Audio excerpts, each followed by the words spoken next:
खेळ कुणाला दैवाचा कळला, मी असो तू असो हा असो किंवा कुणीही असो, दैव लेखना कधी कुणा टळला, खेळ कुणाला दैवाचा कळला. हे शब्द, हे गाणं आणि याचा अर्थ ज्यांच्या आयुष्यासाठी तंतोतंत लागू होतो ते म्हणजे रवींद्र महाजनी. जो माणूस मराठीतला टॉपचा हिरो होता, ज्याचा मुलगासुद्धा हिरो आहे, आणि त्या माणसाचा मृत्यू होऊन 3 दिवस झाले पण त्याच्या सुपुत्रांना पत्तासुद्धा नाही. शेवटी प्रेत सडलं, त्याच्यातून दुर्गंधी यायला लागली. या दुर्गंधीमुळे त्या शेजाऱ्यांना त्रास व्हायला लागला आणि त्यामुळे मग त्या शेजाऱ्यांनी पोलिसांना कळवलं आणि मग पोलीस त्या ठिकाणी येतात, मृतदेह बाहेर काढतात. आता प्रश्न हा निर्माण होतो की अशा या स्टारडमचा काय उपयोग आहे, अशा मुलांचा काय उपयोग आहे, अशा परिवाराचा काय उपयोग आहे. शेवटी असा खेळ जो आहे, जो दैवाचा खेळ जो होता बघा, की अशा पद्धतीनं त्यांना तो मृत्यू आलेला आहे. आता ह्याची आपण यांच्या स्टोरीला सुरुवात करूया अगदी शेवटापासून. पुणे जिल्हा आहे, त्या ठिकाणचा मावळ तालुका आहे, त्या ठिकाणचं MIDC रोड आहे, या ठिकाणचा आंबे हा भाग आहे आणि या ठिकाणचं एक्झर्बिया नावाची एक सोसायटी आहे आणि या ठिकाणी पाठीमागच्या 7-8 महिन्यापासून रवींद्र महाजनी हे अभिनेते राहत आहेत. आता त्यांचं वय साधारणपणे 77च्या आसपास झालेलं होतं आणि ते आजारी पण होते. त्यांच्यावरती काही शस्त्रक्रियासुद्धा करण्यात आलेल्या होत्या आणि सध्या महाजनी हे एकटेच त्या घरामध्ये होते. आता त्यांच्या फ्लॅटमधून दुर्गंधी येत होती. कदाचित उंदीर वगैरे मेला असेल असं शेजाऱ्या पाजाऱ्यांना वाटत होतं, पण हळूहळू ही दुर्गंधी वाढत चालली होती आणि त्यानंतर मात्र शेजाऱ्यांना शंका आली आणि तारीख आहे 14 जुलै 2023, वार होता शुक्रवार. या दिवशी त्यांनी पोलिसांना कळवलेलं आहे. तळेगाव MIDCचे पोलीस जे आहेत ते त्या ठिकाणी आले. फ्लॅटचा दरवाजा तोडला गेला, कारण तो दरवाजा बंद होता, तो तोडला गेला. आतमध्ये शिरले. आतमध्ये रवींद्र महाजनी यांचा मृतदेह त्या ठिकाणी पडलेला होता आणि हे अभिनेते 2-3 दिवसापूर्वी मरण पावलेले असावेत, कारण त्यांचं शरीर सडायला लागलं होतं, दुर्गंधी येत होती. पोलिसांनी त्यांच्या पद्धतीने पंचनामा केला, बॉडी पोस्टमॉर्टमला पाठवण्यात आली आणि त्यांचे सुपुत्र गश्मीर महाजन जे आहेत त्यांना मुंबईमध्ये होते, त्यांना सुद्धा कळवण्यात आलेलं आहे. म्हणजे पुत्र असावा तर असा असावा, बाप मरून पडलाय, तो सडायला लागलाय, पण त्या सुपुत्राला तपाससुद्धा नाही. ज्यांना जन्म दिलाय ते मरताना सोबतही राहू शकत नाही. तर आता हे जे येतात हे सेलिब्रिटी मंडळी आहेत किंवा पैसा आणि प्रसिद्धीच्या नादामध्ये काही लोक नाती वगैरे विसरून जात असतात. असो, पण लक्षात घ्या, माणसं विसरून जातात पण नियती कधीही विसरत नाही, निसर्ग कधीही विसरत नाही. तो काळ होता 70च्या काळामध्ये मुंबईच्या रस्त्यावरती एक देखणा तरुण रिक्षा चालवत होता. चित्रपटातील अभिनेत्यापेक्षाही सुंदर असा दिसायला हा तरुण होता.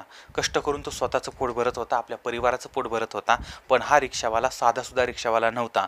लोकसत्ता या मराठी वर्तमानपत्राचे संपादक रा महाजनी यांचा तो मुलगा होता आणि एवढ्या मोठ्या वर्तमानपत्राच्या संपादकाचा मुलगा हा मुंबईमध्ये रिक्षा चालवतो आहे याचं लोकांना आश्चर्य वाटत होतं आणि काही नातेवाईक मंडळी नावं पण ठेवत होती. पण हा मात्र आपलं काम प्रामाणिकपणे करत होता. आता ही रिक्षा चालवता हा तरुण खालसा महाविद्यालयामध्ये ग्रॅज्युएशनचं शिक्षण घेत होता. आता याच्याबरोबर या महाविद्यालयामध्ये रॉबिन भट हे भविष्य काळामध्ये बॉलिवूडचे लेखक आणि लेखक झाले होते आणि ते महेश आणि मुकेश भट जे आहेत त्यांचे सावत्र भाऊ होते आणि बाजीगर वगैरे चित्रपट जो आहे तो चित्रपट यांनी बनवलेला होता. त्यानंतर रमेश तलवार हे निर्माता दिग्दर्शक अभिनेते होते. त्यानंतर अवतार गिल हे अभिनेते होते. शेखर कपूर हे निर्माता दिग्दर्शक अभिनेते होते. अशोक मेहता होते.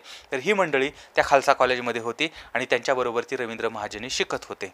आता हे शिकता शिकता यांचं स्वप्न होतं की आपल्याला ॲक्टर बनायचं आहे आणि त्यासाठी ते दिवसा कॉलेज करायचे, त्याच्यानंतर ऑडिशन वगैरे द्यायचे आणि उरलेला जो वेळ आहे त्या वेळेमध्ये रिक्षा चालवायचे.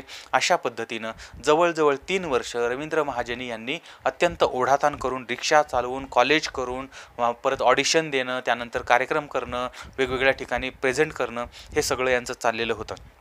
या काळामध्ये कॉलेज आणि इतर ठिकाणच्या कार्यक्रमातसुद्धा रवींद्र महाजनी सहभाग घ्यायचे, आपला अभिनय दाखवायचे. आता हे सगळं त्यांचं चाललेलं होतं, हे सगळं स्ट्रगल चाललेलं होतं.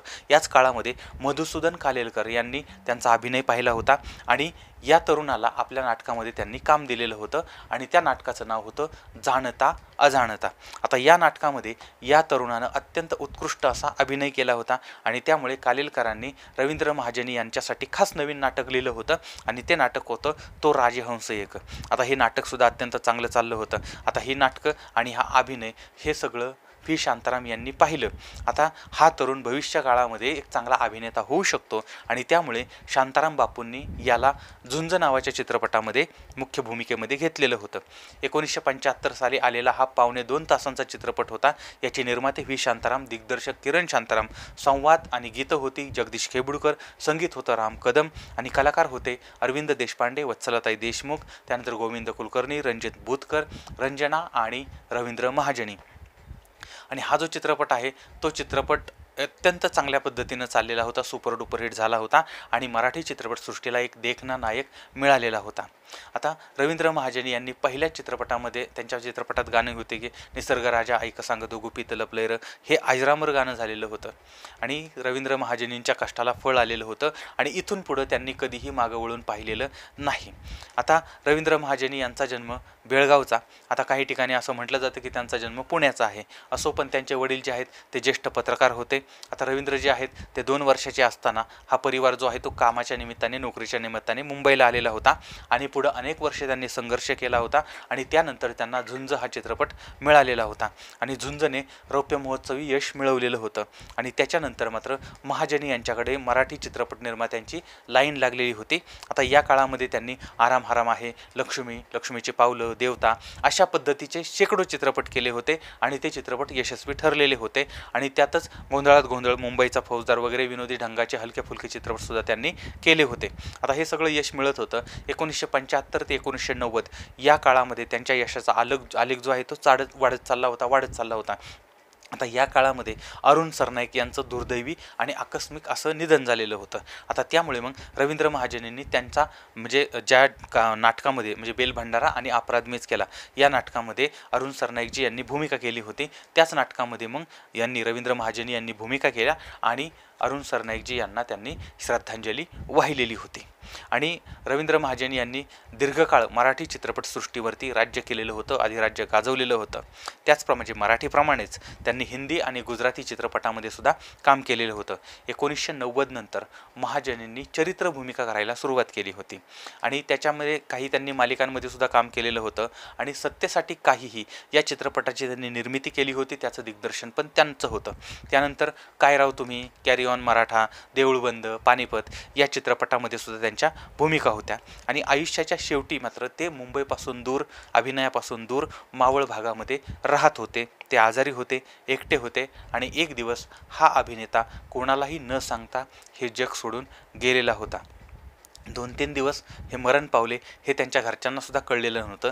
दुर्गंधी आल्यामुळे शेजाऱ्यांना कळलं आणि त्याच्यानंतर हा सगळा उलगडा झालेला होता. पण या ठिकाणी तुकोबारायांचा एक अभंग तंतोतंत लागू पडतो. सगळे सोयरे दिल्या घेतल्याचे, अंतही काळीचे कोणी नाही. आणि रवींद्र महाजनी यांच्या चित्रपटातील गीत खेळ कोणाला दैवाचा कळला. आता रवींद्रजी यांच्याबद्दल थोडक्यात माहिती सांगण्याचा प्रयत्न केलेला आहे, तर यांच्याबद्दलच्या एखादा वेगळा व्हिडिओ सविस्तर माहितीचा आपण बनवूया. पण आता मी तुम्हाला जे सांगितलं त्याबद्दल तुमचं मत काय ते सुद्धा मला जरूर कळवा. पुन्हा भेटूया पुढच्या भागामध्ये. तोपर्यंत धन्यवाद.